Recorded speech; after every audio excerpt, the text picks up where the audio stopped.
And we're back. Hello again. It's the Horror Guys. I'm Kevin. I'm Brian. We're here to talk about some horror movies. We got a bunch of stuff for you today. Yeah, we do. Big show. Some full lengths and some shorts. Absolutely. What are we going to start out with? We should start out with the Golem. The Golem from 1920. Golem. Gollum is the character from Lord of the Rings. I'm pretty sure this is like Golem. Golem. Gollum. I'm not absolutely sure. Yeah. Yeah, we've also got An American Werewolf in London. There's a classic. Yeah. And for our really, really big film, Shin Godzilla from 2016. Godzilla's so big, all you can see is his shins. Yep, that's it. And then that's we the whole movie. 4, count them, 1, 2, 3, 4 short films today. Whoa. That's a lot of stuff. And as usual, our podcast is brought to you by our books. Our own sponsorship. We got 2 of them by Kevin and 3 of them by me. Kevin's books are A Sextet of Strange Stagings, 6 Surprising Scripts. And that's a whole lot easier to find it on the show notes than it is for me to spell it all out for you. We've also got Tales to Make You Shiver, Volume 1 and 2. Each one has 13 short tales of terror. We've got the Universal Guide, the Universal Studios Shock Theater, the Horror Guy's Guide to that. We've also got the Horror Guy's Guide to Universal Studios Son of Shock, and the Horror Guy's Guide to Hammer Horror Films. So if I was you, I would buy a copy of each book.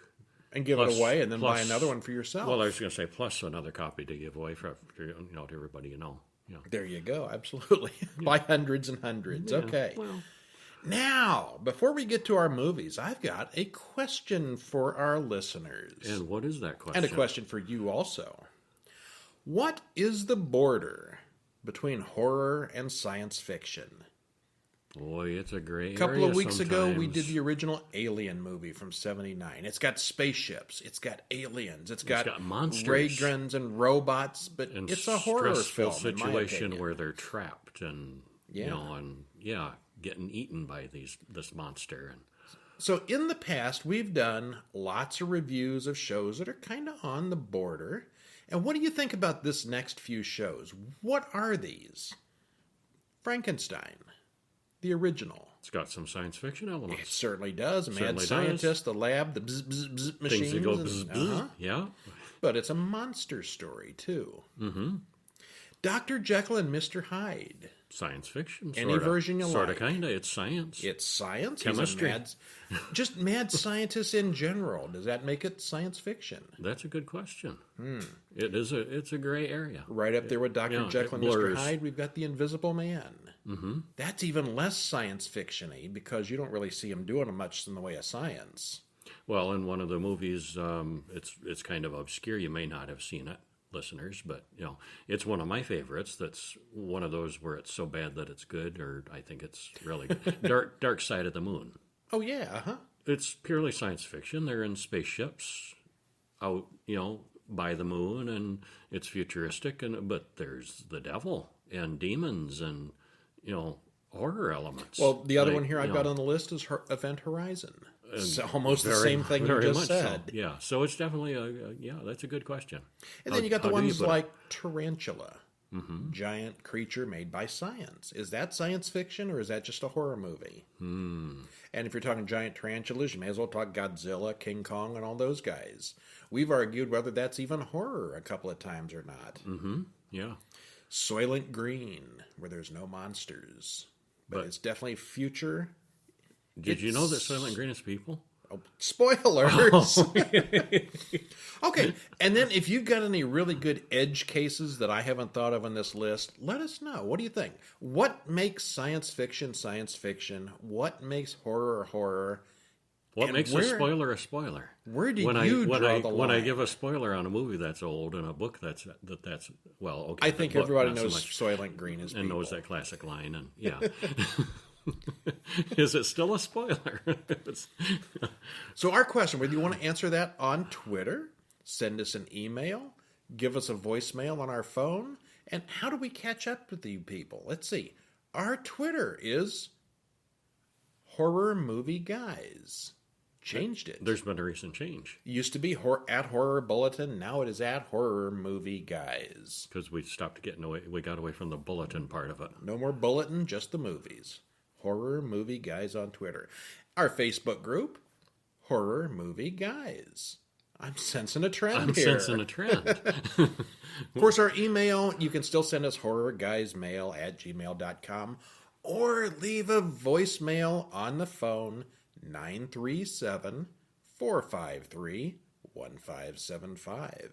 So where's the dividing line between science fiction and horror? And yes, I'm going somewhere with this question, but we'll leave that for another time. Okay. I'm intrigued. I am too. All right, so we should probably get the heck on with our show, don't you think? Speaking of horror movies and golems and things. 1920. So yeah, it's about as old as it gets. The Golem. Directed by Carl Bose and Paul Wegener. Written by Henrik Galeen and Paul Wegener. Stars Paul Wegener, Albert Steinruck, Ernst Deutsch, 1 hour, 31 minutes. So it's a German film. Black and white, silent. Yes. Silent. Now, I have not seen this. I have seen bits and clips. Brian recently watched it all the way through. You can watch the entire thing on YouTube. This is not one you have to buy a DVD for. So I won't be a truly informed opinion on this one. Nod your head. Okay. I will not. You'll He's hear me agreeing nodding. with me. Yes. Uh-huh. Rabbi Lowe reads in the stars that grave misfortune threatens their community. Miriam, the rabbi's daughter, is very friendly with his assistant. Lowe wants to go speak with Rabbi Jehovah about the imminent disaster. Cue an intense prayer montage with lots of chest beating. His name is really Rabbi Jehovah? You know, I'm wondering if that's well, I was thinking it was a typo, but it's in here 4 or 5 times, so I'm going to stick with it. Okay. Huh. Maybe IMDb on that one. Just make sure it isn't a typo. All right. Well, the emperor signs a decree against the Jews the very next day. Yes, they do have hard times coming. I see a Rabbi Lowe. That's the main guy, yep. I don't see a Rabbi Jehovah. Jehuda there. Jehuda. Okay. All right. Well, the one I was spelling it Jehovah. The IMDb calls it Jehuda. Okay. Okay. So it's the same character. Okay. So the emperor doesn't like the Jews. A decree against the Jews. And it says, I quote, "The many serious charges against the Jews can no longer be disregarded, being that they crucified our Lord, wrongfully ignore the holy Christian holidays, thirst after the goods and lives of their fellow men, and practice their black arts. Hence we decree that all Jews evacuate their quarter, known as the ghetto, before the new moon." Well, that sounds familiar. So it's dated and anti-Semitic and all kinds of things going on. Lots of, kings and things were very anti-Semitic in the past. It's not really, not the same meaning Some it of has them today. still are today. Well, there you go. Yeah, there you go. Well, the knight Florian takes the decree to the Jewish quarter, and they aren't happy to hear the news. Rabbi Lowe says, "The time is favorable for the invocation. From the dreaded spirit Astaroth, I must wrest the life-giving word that will bring the golem to life and save my people." What did the decree say about black arts? And Maybe they had a point on that one. Here they're doing black arts. Wait, what? Well, Jehovah takes Florian to see Rabbi Lowe. Miriam likes the look of Florian. Lowe gives Florian a message, and Miriam and Florian have a drink together. Chapter 2. Lowe has the golem constructed, and the time approaches. Lowe tells his assistant a secret. He shows him the golem. Florian and Miriam start with heavy petting, while Lowe and the servant get ready for the ritual.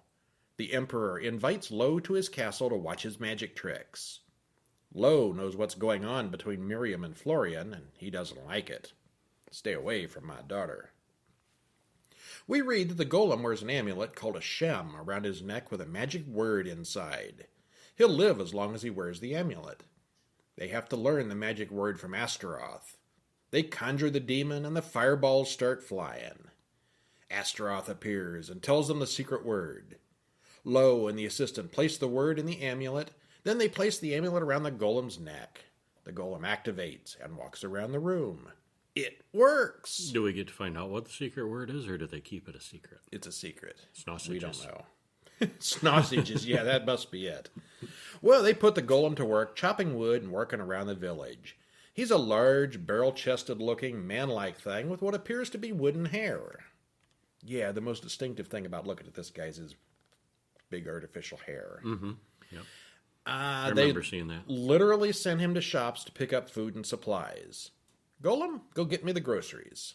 I mean, if I had one, that's what I'd use him for. Well, sure. Run errands, yeah. Lo takes the golem with him to see the emperor at the Rose Festival. Florian writes to Miriam that while her father is away, the two can play. The golem makes a big impression at court. Lo does magic tricks, and the crowd laughs at the wandering Jew trick, which offends God. The ceiling of the place collapses because you don't want to offend God. No. But the golem saves them all with his super strength. The emperor then pardons the Jews in gratitude. Hey, problem solved. Happy ending for everybody. Chapter 4. The danger from the emperor is over, so Lo goes to remove the golem's amulet, but the golem gets angry and attempts to kill Lo. But Lo is too quick and pulls the amulet off, putting the golem to sleep once more. Lo reads more of the magic book and sees that the golem will eventually turn against its master every time. Lo plans to destroy the golem, but he's called away for evening prayers. Miriam tells Florian to sneak away while everyone else is at temple. Lo's assistant goes to wake up Miriam, realizing she isn't there at the temple. He hears her and Florian together. What are they doing? The assistant wakes up the golem to break down the door. The golem does, and then chases after Florian. He ends up throwing Florian from the roof of the tower. Ouch. Well, there's a romance we don't have to worry about. The golem carries the fainted Miriam downstairs, and he likes her a lot. The assistant reaches for the amulet to remove it, and the golem resists, setting fire to the house. Well, dang. That escalated quickly. Chapter 5. Someone comes to the temple and tells Lo that his house is on fire and the golem is on a rampage. While you were out, the golem drags the unconscious Miriam down the street by her hair, and the whole town starts to burn, and the people expect Rabbi Lo to do something about it. So, yeah, the town's on fire, call the rabbi. Lo finds Miriam, more or less alive. The fire burns out, and the people all thank Lo for saving them. The assistant and Miriam cuddle, and she promises not to say anything about Florian. The golem goes to play with the children, as he usually does, and picks up one of the little ones. She gives him an apple, and pops the amulet from his chest in her curiosity. The golem falls over dead. The children all come over and sit on his lifeless body like a bench. Nothing harsher than little kids. Until, somebody puts the amulet back in place again. Lo gives thanks and everyone is happy. Well, there were some sequels. Oh, mm-hmm. Yeah. Miriam's kind of a slut for being in a 1920s film. She and the assistant got away with it all as well. She gets around. Yeah, this is all the damage was her fault, but now they get away with it.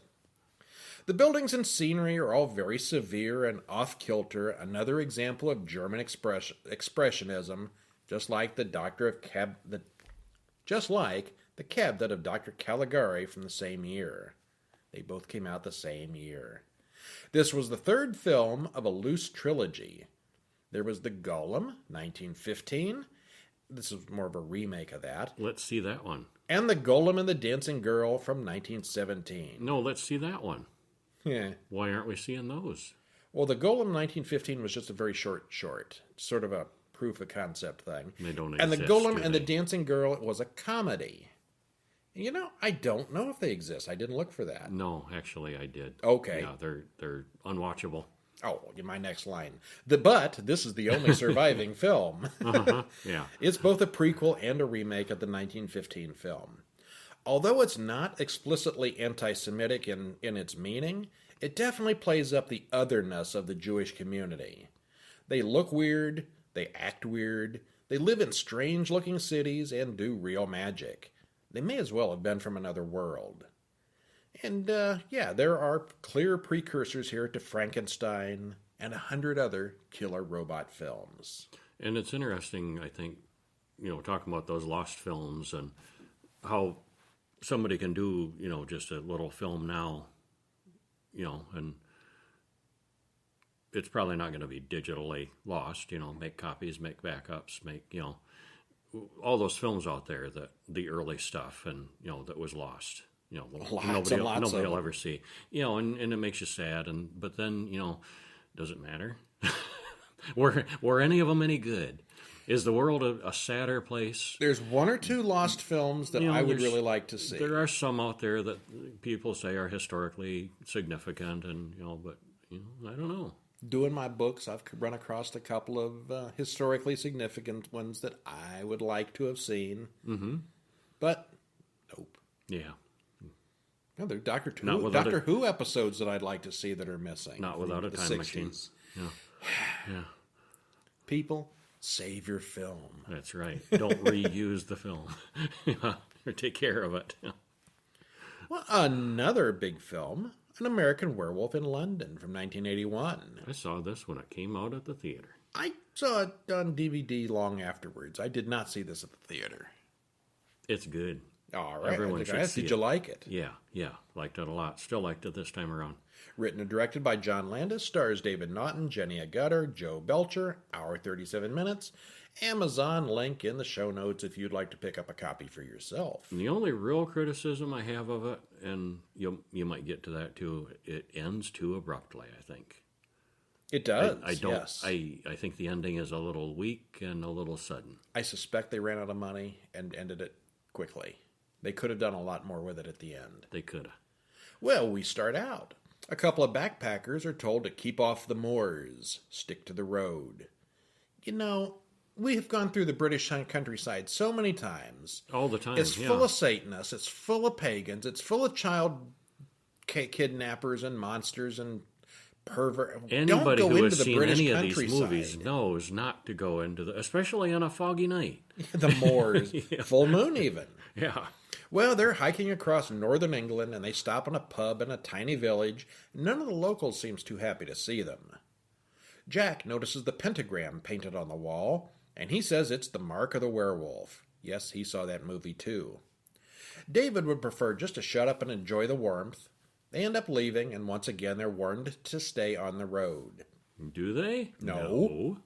The two guys hear something howling. Oh, and they figure out that they're lost in the moors. Hey!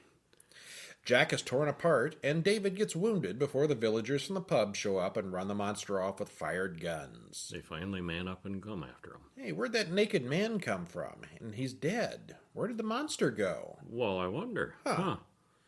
3 weeks later, David wakes up in a hospital in London. Jack is dead. The police were told the boys were attacked by a lunatic, but David insists that it was an animal.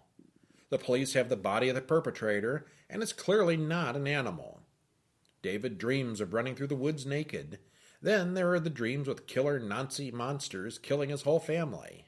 Bad dreams. He has bad okay dreams. Then. When he's not dreaming, he's hallucinating seeing Jack, still torn up and covered in blood. Jack explains that they were attacked by a werewolf. David is the last werewolf in that one's line, and Jack explains that David is going to kill people. Jack can talk to ghosts since he is one. Jack asks David to kill himself before it's too late. David then tells Nurse Alex that he's a werewolf. Surprisingly, she doesn't believe him. Nobody believes him. Nobody ever does. No. Nurse Alex invites David to stay with her after he gets out of the hospital. She has more in mind than simply being altruistic, and the two have a steamy evening together. Dead Jack returns and warns that David is going to change tomorrow night. Again, he urges David to kill himself. If you got a ghost showing up telling you should kill yourself, well, maybe think about it real good. But, he could be crazy, could be hallucinating it, That's actually the more likely scenario, yeah. Meanwhile, Dr. Hirsch returns to East Proctor, the town with the inn from the early part of the movie. He goes to the same pub and asks a bunch of questions about what happened. One of the men warns Hirsch about what's coming. Hirsch returns and has a talk with Nurse Alex. He seems to believe there may be something to what David has been saying. David might start harming people, even if he's not a real werewolf. He just might be crazy enough to think he's a werewolf. He just might, yes. The moon comes up and David tears off his clothes. His hands stretch into claws, his hair grows, and his body changes. And here we have the Academy Award-winning makeup. Yeah, one of the better That was a changes. category created in 1981. This was the first movie to win makeup category at cool. the Oscars. Yeah. Yes, he really is a werewolf. He then kills a couple on the street. And then a few homeless. And it wasn't. A guy on the subway, too. It wasn't just his makeup too, though. It was dead Jack's and the other dead Jack's people. was pretty cool. Yeah. The other victims, and a lot of really good makeup effects in this. David wakes up the next morning in the wolf habitat at the zoo. Hirsch reads about the killings in the newspaper. David goes back to Alex's and tells her what he remembers, which is kind of pretty much nothing at all. But he feels really good. Yeah, he does. Hirsch calls Alex to get her to bring David to him. David hears about the murders and runs away. Jack returns, along with the ghosts of David's victims, to once again tell David he needs to die. And they're just going to keep getting to be more and more ghosts They're haunting getting him annoying is what they're getting, yeah. Because the chain is unbroken, and as long as it remains unbroken, they'll keep piling up. Yeah. They can't rest until he does, and there's going to be more killings. Night falls, and David changes again, this time in an adult movie theater. David roars through downtown London, causing dozens of traffic accidents and many deaths. Talk about collateral damage, not direct werewolf attacks. Yeah. I wonder if he gets those That was ghosts quite a too. chaotic scene. Yeah. The police corner David in a dead-end alley, and Alex and Hirsch run to protect David. Alex confronts the werewolf, hoping she can get through to David, but he lunges for her, and the police shoot and kill him. Oh, the end. Regular bullets work. And yeah, that whole thing there at the end was just seconds before the credits roll. And then there's it's just, done. it's very abrupt ending. Yeah. Are you going to talk about the songs? And this must have every moon-related song ever written in the soundtrack. It doesn't have a soundtrack, really. Did you notice that? There's no actual music. Ever? No, I don't think so. Oh, I didn't notice that, but Yeah. every once in a while they'll play some old song, Mm-hmm. Blue Moon and things like that. The transformation scene was the best that had ever been done up to this point, and it was pretty painful looking. Yeah, it was. Jack's makeup looked really good too. Each time he made an appearance, he looked more rotten and decomposed. He didn't look that bad in the beginning. He looked a lot worse toward the end. Keeps getting worse. Yeah, I wonder what he'd look like if this had gone on for another month. Just Or a plain two old or three. skeleton. The acting is good. The build-up and suspense before his first change is good, and everything is very well paced. The ending is a little abrupt and rushed, but it is a werewolf classic, and this pretty much revitalized the werewolf genre, along with The Howling, released the same year. All right, that's a good one. Yes, it was good. Definitely a winner. Let's see, a short film? Yeah, we should see Rights. R-I-T-E-S. Yeah. Not your right to party, but Tell us, read us our rights. Well, 2 years ago. Who's it by? Oh, yes. Ulbricht Thomas? You think that's how you pronounce? Ulbricht Thomas. Ulbricht Thomas. I don't know. Yes. That sounds close. We apologize if I butchered your name. Anyway, written and directed by. And 2 years ago, the guy and the girl are on a date. She mentions that she's getting better. He goes to the bathroom for a minute, and he sees blood on his hands. And when he comes out of the bathroom, he's surprised to find Amy gone. She has vanished.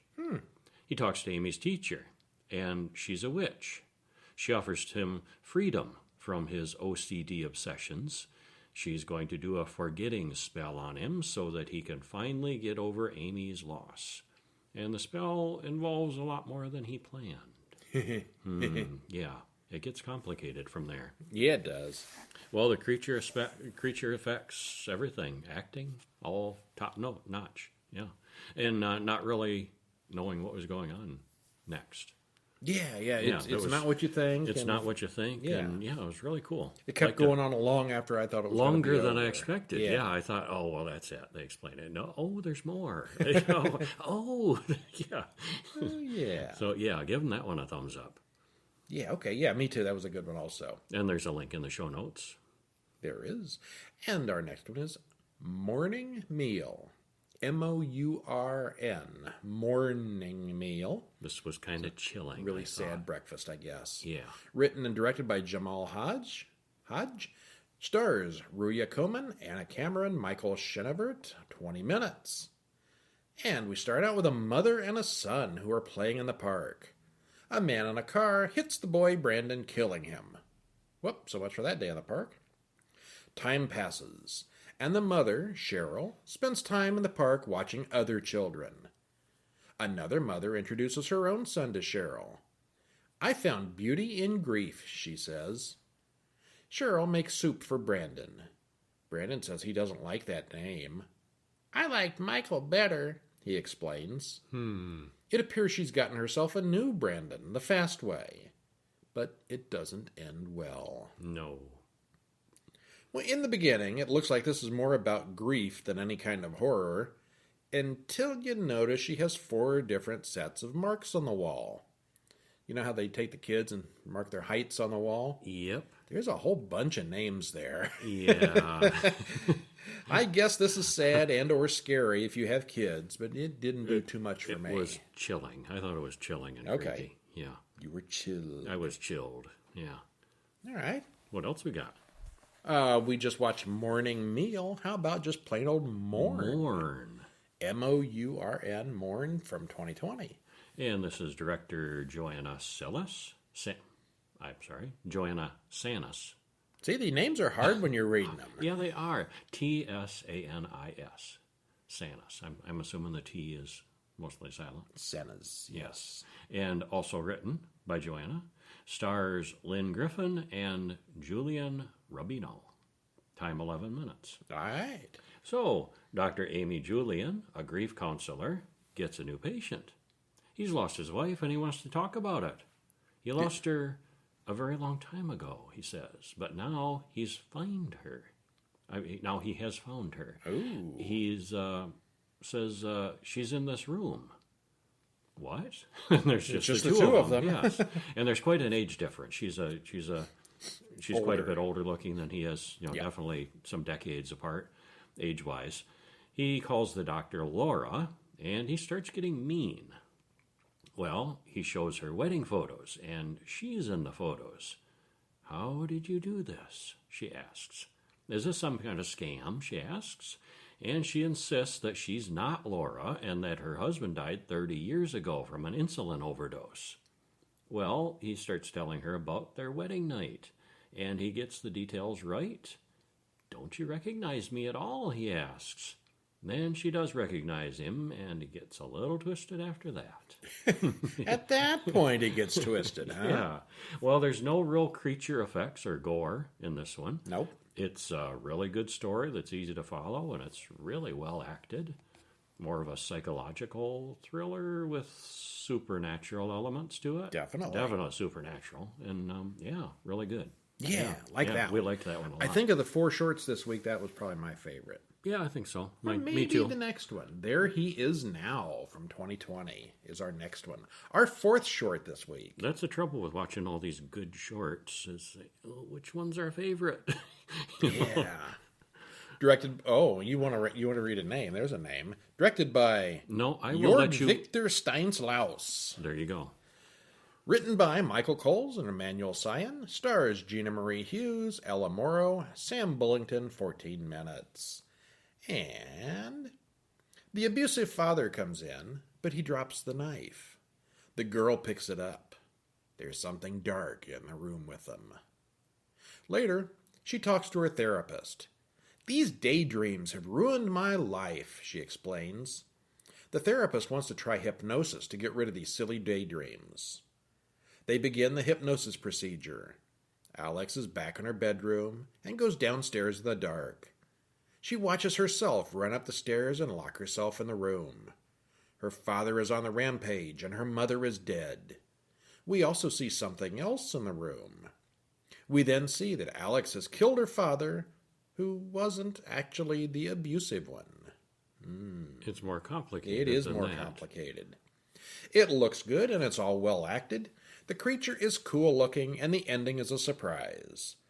Except the endings just keep on coming with this one, and it's not over when you think it's over. Surprise after I like surprise. surprises. Yeah, that was a really good one. Speaking of surprising, Shin Godzilla. I was surprised at this one. I was skeptical a little bit going into it. Yeah. Well, I mean, you know, a Godzilla movie actually made in Japan with subtitles. I mean, I was expecting it to be good, but it was not what I was expecting. This is Shin Godzilla. Shin Godzilla from 2016. Not related to the Bryan Cranston or any of the other recent ones. No, its own Millie animal. Bobby Brown does not appear here. No. Directed by Hideki Anno, Shinji Higuchi. Written by Hideki Anno and Sean Whitley. Stars Hiroki Hasegawa, Yutaka Takanouchi, Satomi Ishihara. I'm better with Japanese than I am with Spanish names. So picture the original, 2 hours. those old Japanese black and white Godzillas, modernized, in color, in more detail of the bureaucracy and struggles of trying to fight this giant monster in a heavily populated area, and the monster being, you know, more advanced and more detailed and better effects, of course, and yeah, and there you go. But it was definitely, I felt like it was an evolution of those old Japanese Godzillas. Okay. You know, Yeah, very- I would very call much this so. Godzilla the political edition. Yeah, Godzilla meets the West Wing. a lot of politics. Yeah, how to lot of talking a lot and to handle bureaucracy, this. Yeah, a lot of problems. It's not as easy as just, you know, go in and shoot it. Did you like it? I did. Yeah. A little bit? A lot? A lot. Yeah. I liked it quite a lot. Yeah, I'd say this was maybe the best Godzilla movie from the past 10 years. Oh my! Which rules out some very high budget options. Actually, yeah, I liked it better than these recent American ones. I can understand people who don't like it, though. Because there's a lot of... it's different. It is different. Yeah, it's not like the giant monsters, you know, just fighting for an hour and a half, screaming at your eyes. The monster's there, but yeah, the monster doesn't get that much screen time compared to the politics. Well, the Coast Guard finds an abandoned yacht and something explodes. An undersea tunnel collapses. There is some kind of steam eruption in the bay. Well, and mention at this point too that it's a lot of found footage style. This one is not yeah. found footage, but surveillance footage, and you know that style of filming. Yeah. Could it be a volcanic eruption so close to the city? An evacuation is ordered, but people are too busy taking photos and selfies to notice the danger. The entire Japanese bureaucracy seems to get involved in the investigation. Something big is moving around out in the water, but it's probably just a whale. It's not a whale. It's not a whale. Spoiler. It's some kind of giant tentacle creature. It's made of one big tentacle. Capture it? Kill it? Run it off? What will they do? Well, they debate it. They vote to exterminate it while they still can. The experts don't know what this tentacle thing is. It goes into a river and causes untold damage to small ships and bridges. And the special effects were really good. This is where the special effects start getting interesting, yeah. Yeah. As this thing moves through the water, all these ships pile up in front of it, and it is just a moving mound of boats. Yep. Yeah, it's as pretty it cool. bulldozes through the river. Yeah. Bulldozing is a good word. Yeah. At least the experts say it can't come onto land. The creature's own weight would crush it to death. Yeah. So it comes up Yeah. onto the land. Yeah. Next thing you know. It looks now, the tentacle is gone. It looks like a big bug-eyed turtle with spikes on its back. And you thought it looked fake and terrible, but I think that was just the fish eyes. eyes. No, the eyes. Yeah, I think they were going for fish eyes. Yeah. I didn't like the eyes. Okay. Yeah. They looked, you know, dead, buggy. Well, like fish eyes, you know. Yeah, they could look pretty good. Oh, okay. Well, the thing heads downtown as the bureaucracy continues. They were told it could reach Tokyo in 3 hours at this rate. Evacuate! Time for the self-defense force to attack, but the government argues over the legality of the situation. Are they allowed to attack on their own soil? It's basically their version of the army. Can you attack your own cities? Yeah, and it's complicated because of the lingering treaties and lingering war stuff from World War II. That The more Japan, history Japan and still has to politics you adhere understand, to, the more and you're gonna get out of international this. law. And it was interesting. Finally, they decide to attack the thing, but before they get to it, the creature falls down. The big turtle thing mutates and stretches and grows. It roars with a very familiar sound. It now looks more like a tall dinosaur-shaped creature that walks upright, and it's a lot bigger. Not quite Godzilla yet. No, but not yet. It heads to the bay and disappears into the water. Time passes and damage control gets underway. The hunt is on to find the creature. Plans for the next incursion are examined. Rendo Yaguchi gathers a group of misfits and weirdos to analyze what they know. They find that it left a trail of radiation behind it. Well, the USA gets involved, and their expert has a lot of information.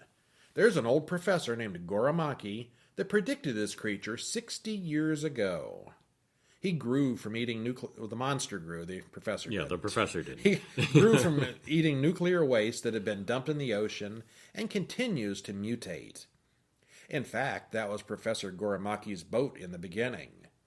Goramaki is currently missing, but he left records calling the monster Gojira, or as Americans call it, Godzilla, the god of all monsters. The creature contains several totally new elements, which makes it quite valuable.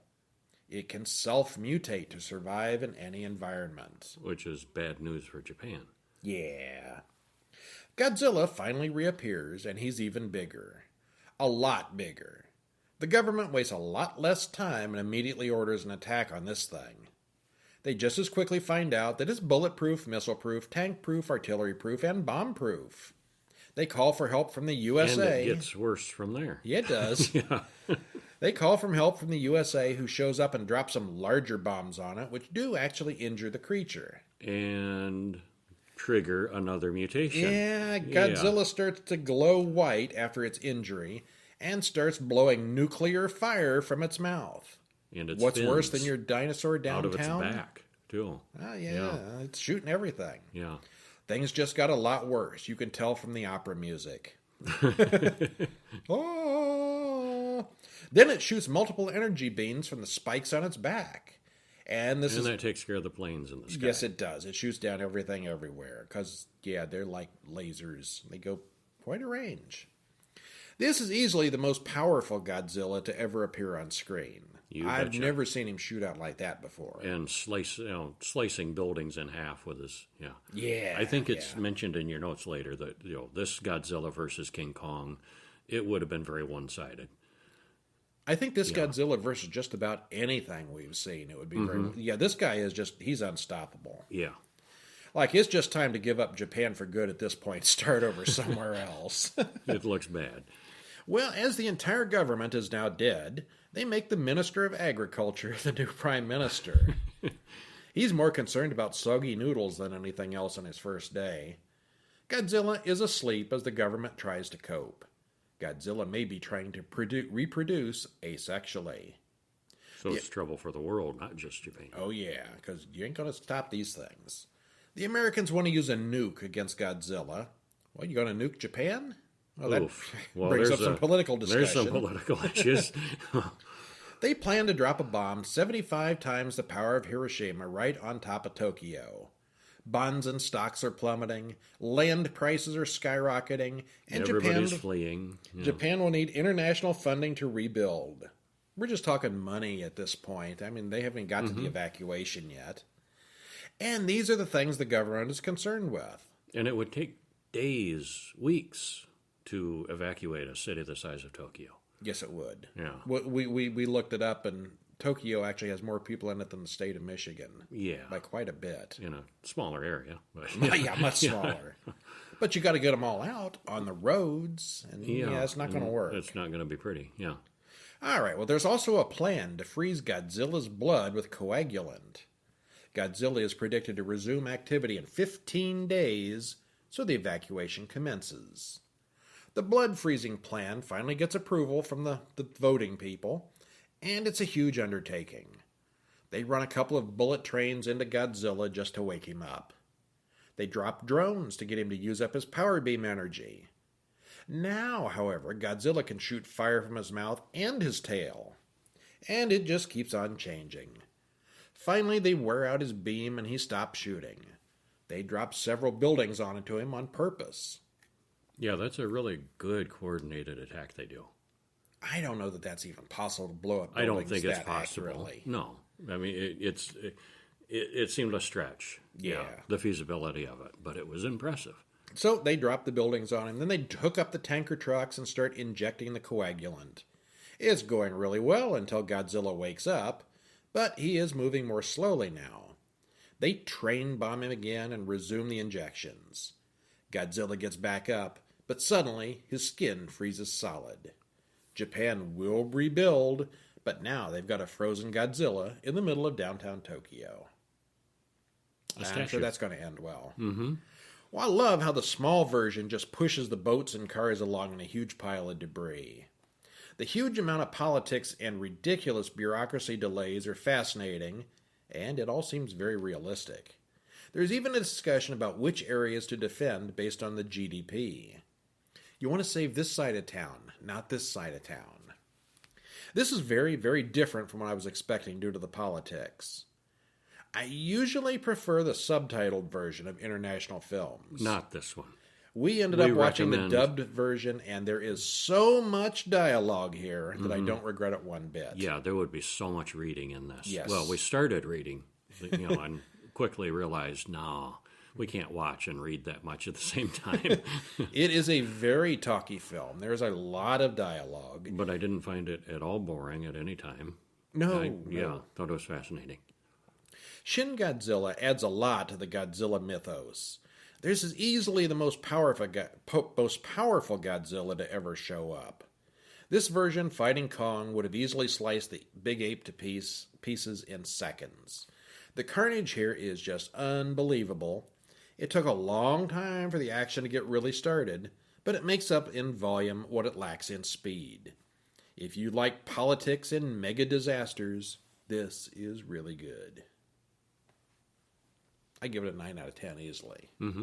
Yes. Best Godzilla movie in a very long time. I was more entertained than the Legendary Films Godzilla movies. Yeah. Legendary Films is the new ones? Yeah. Mm-hmm. Yeah, okay. Well, I like the new ones mostly. Oh, I liked them okay. Like, 6 level. Uh-huh. Yeah. Well, if you're 12 years old, watching them better. fight Mechagodzilla and King Kong and Godzilla, that's going to be the best thing ever. Yeah. And this one's going to put a 12-year-old to sleep. Yeah, probably would. Yeah. I liked it better. But that is our show. Thanks for joining us. Stop in during the week at our website, horrormovieguys.com. What? What? That's new, too. That's new. If you go to horrorguys.com like before, it'll still work. It'll pop you over there. HorrorMovieGuys.com goes along with our new Twitter account, Horror Movie Guys, and our Facebook group called Horror Movie Guys. Because we are the Horror and Movie Guys. And our website, HorrorMovieGuys.com. That's how that works. Well, get ready for next week where we'll be watching some more classics. What are we going to see? What are we going to see? We're going to see The Babysitter Killer Queen from 2020. The sequel to The Babysitter. And The Howling from 1981. Ooh. Soylent Green from 1974. It's people. I already spoiled that one, sorry. But when the movie's, that old, I think I'm allowed. Yeah. And movie's older than we are. And The Company of Wolves from 1984. I got 2 werewolves in 1 week. All right. All right. And we probably are going to have a short film or 2 also. Oh, I bet we will. Well, I'm Brian. And I'm Kevin. And we are the Horror Movie Guys.com. See ya. See ya.